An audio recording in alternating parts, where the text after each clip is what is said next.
não arrebenta, porque a gente está falando de cabo de aço, e aí, querendo ou não, ela consegue trabalhar, e também a gente mantém o buraco aberto para que ela consiga trabalhar, certo? Porque com as varas ela não conseguiria mais, tá? Aqui a gente já consegue ver o tanque, né, executado, escavado, aqui já tem toda a parte do, do rachão. Aqui ainda estavam as varas de eucalipto, ó. Vocês conseguem ver aí? Aqui, ó. Tá nítido aí? Sim, sim, dá para enxergar.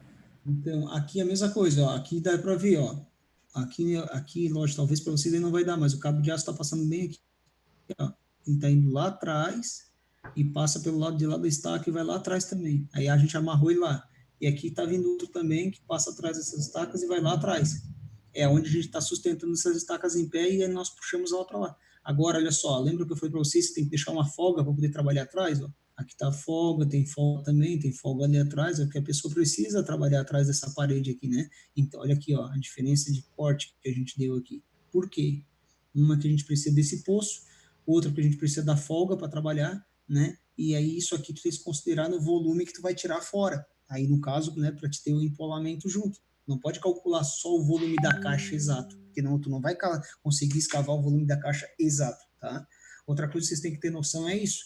Sempre que tu fores fazer uma fundação, tem que pensar, bom, é uma fundação profunda, bom, ela está pedindo a 3 metros de profundidade, mas esses 3 metros eu vou ter um concreto magro, eu vou ter uma brita no fundo, como é que vai ser? Vai ter barro, então eu vou escavar um pouco mais para botar um material mais limpo para eu poder trabalhar.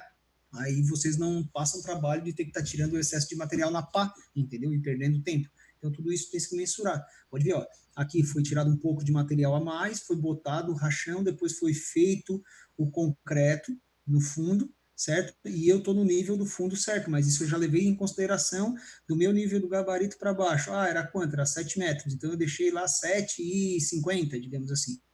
Botei um 25 desse material aqui, ou 20 desse material, e o resto era 30, 35, já não lembro mais, de parede dessa contenção aqui, tá? Desse tanque. Só para efeito de curiosidade, a gente executou todo o tanque primeiro, né? E aí depois nós aterramos o tanque para poder sustentar essas estacas. E para isso a gente utilizou um material, tu poderia estar utilizando um material arenito, areia de praia, como se diz, né? Areia fina, tá? Como tu poderia estar utilizando aí o pó de pedra. Tá? O pó de pedra é uma poeira, né? É um resto de material das peneiras do britador, da brita mesmo, de basalto. Tá? Então, o que, que acontece? Ele é um material escuro, tipo esse basalto aqui, tipo essa brita, né? De material basalto, né? E não granítica. E aí ele é todo um pó, assim, ele é um pó granulado, tá? Esse pó granulado, ele é extremamente compacto, extremamente forte depois de compactado. Tanto é que a gente usa o pó de pedra para colocar paver, né, em calçada, em estradas, né, enfim, apesar de ser até um pouco caro, tá? Então, nós aterramos toda essa caixa de contenção, toda ela até em cima com pó de pedra, para poder sustentar essas estacas em pé, para botar a carga dos silos de concreto, de brita e de areia que ficam em cima da fábrica. Ô, professor, Oi. e a parte ali de. Na hora que tu aterrou ali, que tu tem que. Fugiu a palavra. Tu aterrou ali, né? Como é que vocês Uhum. fizeram para o material ficar bem compactado, a compactação do material em volta ali? Ótima pergunta, é o Giovanni, né? É. Já tô conhecendo a voz. Te liguem, abre o olho. Ah, tá. A hora que eu começo a gravar, a coisa fica feia. Não vou Enfim, mais tô falar então. brincando. Não, não. Ô, Giovanni, o que que acontece? Eu vou falar mais sobre isso na frente, mas a gente usou o método aqui de reaterrar em camadas, que é o que eu vou falar para vocês, que é muito importante, e a gente utilizou a compactação por meio hídrico, tá? Água e vibração, Ah, tá? Já tá. chego lá, tá bom? Aqui a gente já consegue ter uma ideia daquele condomínio que eu falei para vocês, né? Aqui a gente já tem os platôs, ó, de onde vai ficar os prédios. Essa parte clara que vocês estão vendo aqui é toda aquela banca de arenito que tinha lá em cima, que eu falei para vocês que era bem clarinho. Essa parte de terra ainda preta é uma parte ainda de terra meio que orgânica, pode ver, ó, lá é um pouco de terra orgânica. E aqui o interessante é que o que aconteceu? Eram 12 blocos, tá? Sempre dois, né? Tipo 1, 2, 3, 4, de 2 em 2, né? E o que que acontece? A gente percebeu que na parte de baixo do terreno, as estacas, a gente conseguiu cravar estacas de 12 metros de profundidade, depois ela foi baixando para 10, foi baixando para 8, para 6, até que chegou aqui, ó, não sei se vocês conseguem notar, bastante sobra de estaca aqui, ó. Quando chegou nesse ponto aqui, que começou a cravar na ordem de 5 metros, 4 metros, a gente parou, tá? Aí os 4 últimos blocos foram feitos fundação direta com sapata corrida. Isso a gente vai ver na parte de fundações, tá? O interessante é vocês observarem que não necessariamente no mesmo local tu vai utilizar um só tipo de fundação, certo? Então a gente veio com fundação profunda, ali praticamente foram 8 blocos que deu certo, os 4 últimos teve que ser sapata corrida, porque a estaca não entrava no terreno em função da banca de areia, naquela região lá em cima. Ou seja, era uma espécie de um vale, tá? Sendo que o que? A hora que ele começa a subir, tu tens toda a parte orgânica, digamos, da parte mais alta vai para a parte mais baixa, que fica mais profunda de material mole. E a parte mais superior é onde já pega mais a chuva, é onde já tem mais erosão, onde fica mais só a parte dura mesmo, né? Tipo uma colina, tá? Então, o que acontece? A estaca não entra porque tu tem material duro. Na parte de baixo, já tens uma região mais profunda, né, de material, a fundação, ok? Uma pergunta até aí? Deixa eu pegar uma água.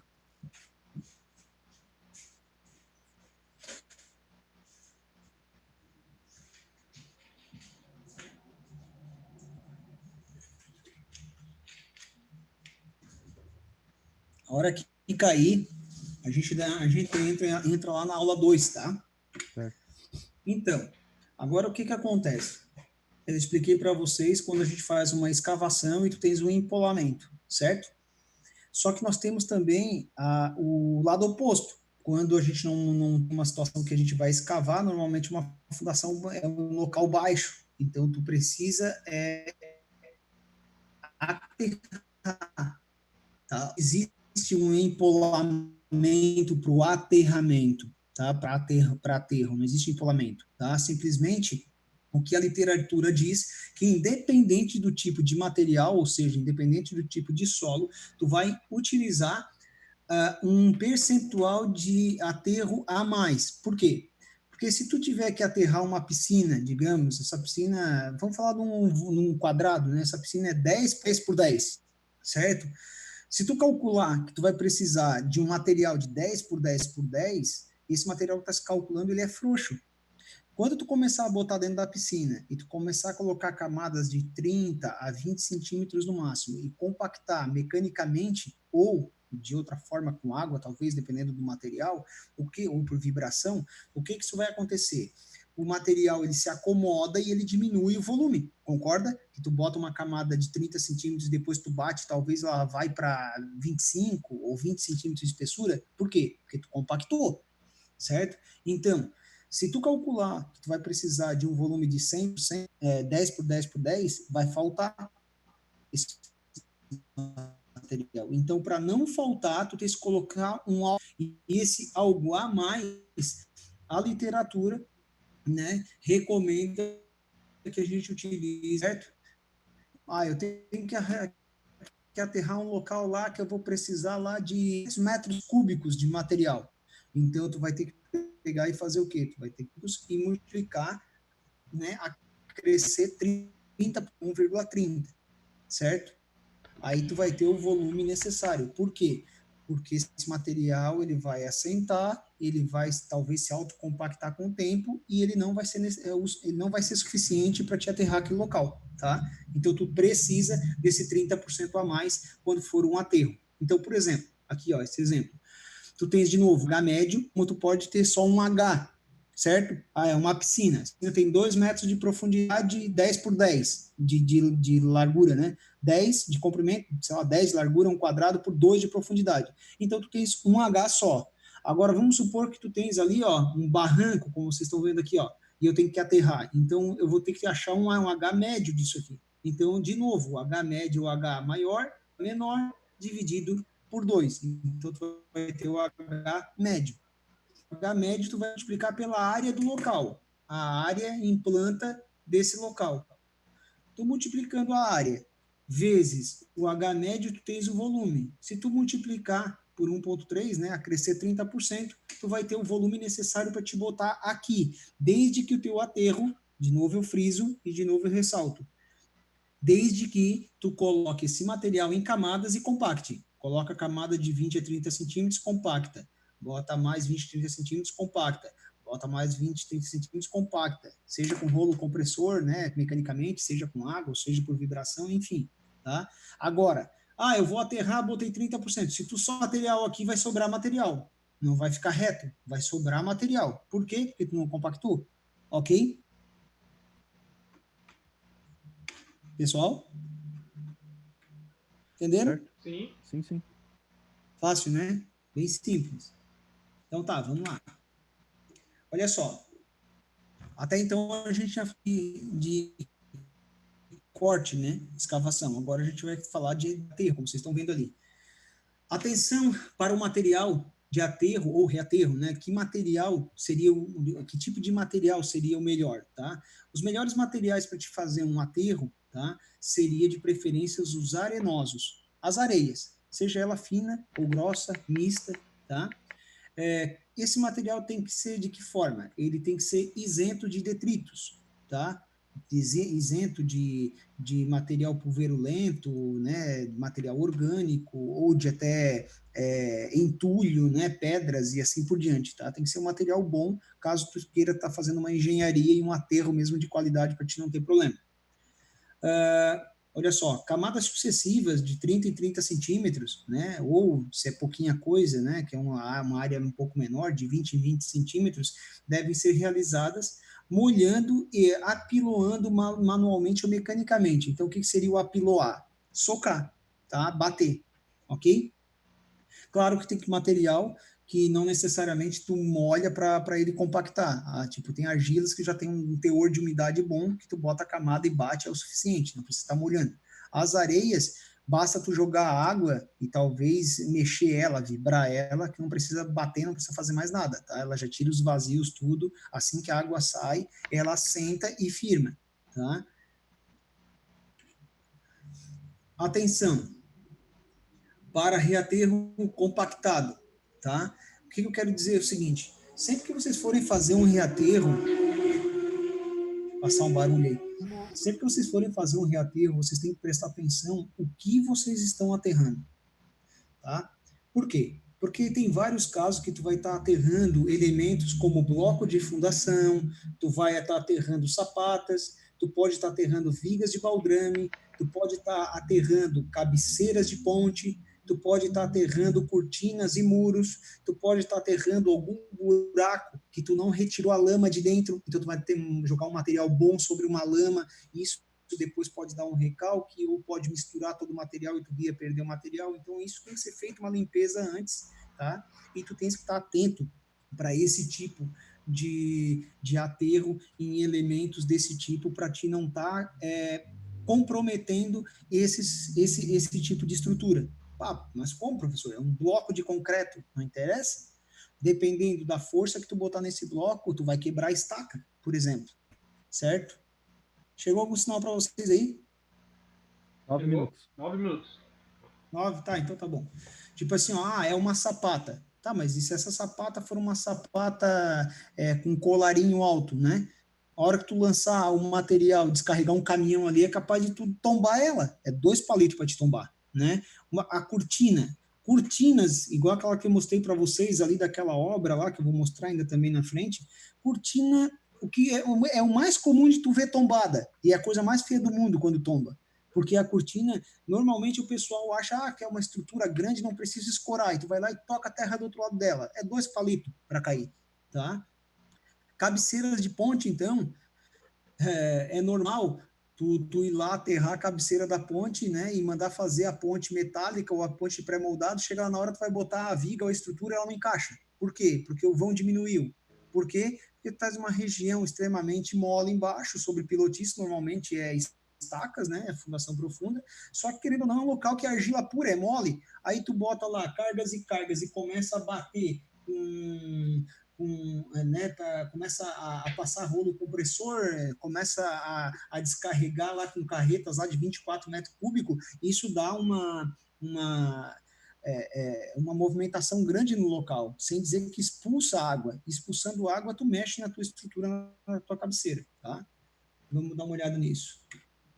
Ó, por exemplo, aqui, ó, aqui ainda se trata da unidade 2 lá da BPM, tá? O que a gente fez nessa região aqui? Era bem a parte de acesso frontal, que nós íamos fazer o asfalto nas ruas, né, a capa asfáltica. Então, essa região era muito mole, o material. O que a gente fez? A gente tirou 1 metro de material de profundidade e nós colocamos areia dessa de praia pura, né, areia fina, pura. Como que a gente procedeu? A gente colocou em camadas e ia molhando com caminhão-pipa, tá? E ia batendo com o rolo compressor. Lógico, né? Botava areia, passava o motonivelador para deixar retinho, molhava, o rolo compressor entrava e começava a bater. Vocês podem perceber, ó, que ela senta bastante, tá? E aí, sucessivamente, de camadas em camadas. Ó, deixa eu chegar aqui aqui, ó. Exatamente lá onde o rolo compressor estava era aqui, ó. Tá? O que a gente fez? Ó, a gente removeu todo o material, observe como é um material ruim, tá? Isso aqui era dia de chuva, lógico. A gente espalhou o material só onde não tinha muita água, como vocês podem perceber, ó. O motonivelador tá espalhando o material. A partir do momento que isso está retinho, o compressor entra, dá uma batida, depois vai molhando e vai batendo, vai molhando e vai batendo. Baixou, bota mais material e vai e assim por diante, tá? Para te poder sustentar essa rodovia, digamos assim. Ah, professor, eu não tenho areia. Ah, eu quero fazer uma coisa que tenha mais suporte ainda, tipo, vai ser uma BR-101. Então, eu não diria para nem usar mais areia aqui. Eu diria que teria que tirar mais material e utilizar rachão mesmo, pedra ou granítica ou de basalto. E aí tu intertravar a base e assim tu vem vindo, tá entendendo? Botando aquele rachão grandão e depois tu ir graduando até a brita mais fina para chegar na parte da capa de rodagem, né? Que seria a subbase, tá? Então, aquele local ali era esse aqui, ó, que vocês estão vendo, tá? Isso aqui, ó, é um bloco de fundação, como vocês podem perceber, aqui vai encaixar o pré-moldado, o pilar vai encaixar aqui dentro, tá? E aí, o que acontece? Esse bloco é um bloco de 4 estacas, nós cravamos as 4 estacas, né, arrasamos as 4 estacas, colocamos a forma, a armadura e concretamos. Esse bloco já está desformado. O que o nosso colega aqui está fazendo? Ele está colocando camadas de 20 centímetros e compactando com o compactador mecânico, né? Que normalmente é conhecido na obra como pula-pula, ou então como sapo, né? Compactador tipo pula-pula ou sapo. E aí ele está batendo isso. O que acontece? Na próxima imagem vocês vão perceber que eu já estou utilizando um outro material. Esse material ele é extremamente compacto, extremamente bom, tá? Só que o que acontece? Estava demorando demais. Um buraco desse para deixar até essa altura aqui compactado, um guri desse levava o dia inteiro, para vocês terem ideia, tá? Então eu estava, quando a gente começou e começamos a compactar, a gente percebeu que só fazia praticamente 3 buracos desse por dia, mas que isso não conseguia. Aí eu tive que tomar uma outra atitude. Aí eu passei a utilizar o pó de pedra. Pedi autorização para comprar o pó de pedra, até porque aqui eu tinha material sobrando, mas pedi para comprar o pó de pedra. A diretoria autorizou para até eu poder cumprir o cronograma. Senão eu teria que também botar um guri em cada buraco, né, que custaria extremamente caro também. Então eu ponderei e passei a utilizar o pó de pedra, que é esse material aqui, ó, esse material escuro aqui, ó, tá? O que acontece? Simplesmente a máquina vinha, jogava o material aqui, dava uma espalhadinha numa camada aí de uns 20 não, de uns 30 até 40 centímetros às vezes. Com o caminhão-pipa a gente tocava água à vontade em cada uma das camadas. E o legal disso é que a gente deixava uns 20 centímetros até que assim, cheio. Depois que essa água secava, que ela percolava e saía desse material aqui, gente, vocês não acreditam, eu fiz um teste. Eu peguei daqui de cima e eu pulei com tudo em cima aqui assim, ó. Eu achei que ia pelo menos, sei lá, talvez atolar o meu sapatão, né, pela metade. Só fez a marca da sola, para vocês terem ideia. Mas nem a marca de cobrir a sola, assim, 1 centímetro, 2, não. Foi só a marca da pegada, tá? Para ver como o material é bom compacto, né? Nada mais é do que um arenito, só que é um pó de pedra, tá? Como o nome já diz. Então, a gente passou a utilizar esse pó de pedra em todos os buracos, que era bem mais rápido, e aí eu só aterrando, eu já entrava com o caminhão, né, montando os pilares. Então, eu dava sequência uma atrás da outra, desformava, reaterrava e entrava com a montagem do pré-moldado. Tá? É uma logística que tu monta e assim vai embora. Só que isso tu vai aprendendo com o tempo, né? A gente dá alguma noção para vocês, depois vocês têm que verificar isso na obra, né? As decisões, ver se vale a pena. Ah, não, eu tenho tempo. Não, então não vamos gastar com esse material. Vamos continuar aterrando com aquele outro material. Ah, não, é mais trabalhoso. Ah, mas tem o custo do caminhão-pipa, tem o custo da mão de obra, tem o custo do material, tá? E lá eu tenho material, mas eu tenho o custo do compactador, tem que botar o guri também. Ah, é mais barato? É, tá, só que quanto tempo vai levar? Agora vamos ponderar. Ah, vai levar o dobro de tempo do que usar o pó de pedra. Tá, e o que isso interfere no cronograma? Pô, interfere um monte. E querendo ou não, a gente vai deixar de ganhar aluguel lá na frente, vamos supor. Não, então vamos botar, vamos tomar essa decisão. Ok? Entenderam? Sim. Quanto tempo aí? 2h40. Ah, deixa eu desligar o bendito do alarme, tá?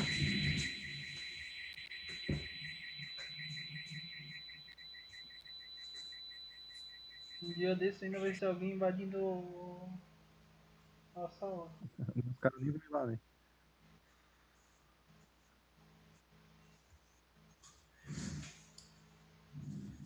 Então, aí só voltando aqui aquela imagem, né, que vocês estão vendo aqui vocês já conseguem perceber que nós estávamos com o prédio refeitório pronto, tá? Já o pré-moldado montado e a parte de fechamento lateral com blocos e o telhado já estava executado. Aqui vocês já conseguem ver uma parte da estrutura frontal, aquele tanque que eu mostrei para vocês, aquela piscinona, né? Ela está no meio, aqui tem 4 pilares, né? Ela está no meio desse terceiro vão aqui, ó, tá aqui assim, ó, que é aqui que o caminhão vai bascular a brita e areia, que por um elevador tipo caneco, tá? Ele joga lá para cima onde vai ficar os silos vão ficar daqui para cima ainda, tá? Então vai ter o silo de brita, de areia, areia média, areia grossa, vai ter os silos de cimento também, e aqui nessa área aqui fica a parte da central de concreto, que é onde vai dosando, né, automaticamente o concreto aqui, depois... Ó, aqui também é bem legal, que a gente consegue ver, tá? Aqui são aqueles tanques de captação de água, que eu acho que eu comentei para vocês que ficava lá no fundo da obra, né? O que eu fiz aqui também? Esses tanques eles não podiam mexer, tá? Esses são tanques de tubos quadrados, né? Que isso aqui é chamado de aduela, que até foram usados aqui nas redes de ampliação, né? De condutores de água aqui de Criciúma, né? Para evitar as enchentes e tal, as galerias aqui. E aí a gente usou 6 células dessa para armazenamento de água. E lá na frente, uma dessa torre é a captação da água. Então, exatamente aquele modelo que eu ensinei para vocês, que é tu ter um tanque furado. Aqui nesse local era um açude, então tem muita vertente. Então, o que a gente queria? A gente queria armazenar água em 6 células, então nós impermeabilizamos, eu impermeabilizei essas células aqui, montei, né, com guindaste, a gente fez o fundo, concretou o fundo, né, lacramos tudo por dentro e impermeabilizamos. Então aqui a gente vai armazenar água. E aquele tanque lá da frente,